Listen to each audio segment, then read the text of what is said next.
আসসালামু আলাইকুম ওয়া রাহমাতুল্লাহি ওয়া বারাকাতুহু। তাকাব্বালাল্লাহু মিন্না ওয়া মিনকুম।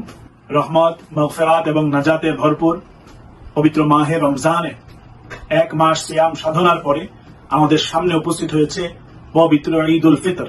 পবিত্র ঈদ উল ফিতর হলো মহান আল্লাহ তাআলার কাছ থেকে পুরস্কার প্রাপ্তির দিন। এই দিনকে আমরা সকলে মিলে সবার সাথে আনন্দ, উৎসব এবং মহান আল্লাহ তাআলার কাছ থেকে ক্ষমা প্রাপ্তির আশায় এবং পুরস্কার প্রাপ্তির আশায় উদযাপন করব ইনশাআল্লাহ। পবিত্র এই দিনে আনন্দ ঘন এই মুহূর্তে আমরা অঙ্গীকারবদ্ধ হই সিলেটকে এগিয়ে নেওয়ার জন্য, আমাদের সম্প্রীতি বজায় রেখে আমাদের ঐতিহ্যকে ধারণ করে এই সিলেটবাসী একসঙ্গে আমরা সামনের দিকে এগিয়ে যাব।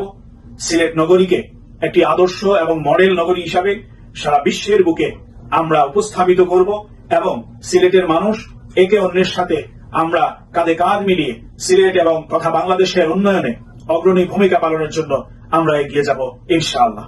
আজকের এই দিনে ফিলিস্তিনের গাজাবাসী সহ সারা বিশ্ব মুসলিম উম্মাহর মধ্যে আক্রান্ত মজলুম সবার প্রতি সমবেদনা জ্ঞাপন করছি। আল্লাহ তাআলা যেন তাদেরকে এই জুলুম থেকে রক্ষা করেন এবং জালেমদেরকে ধ্বংস করে দেন।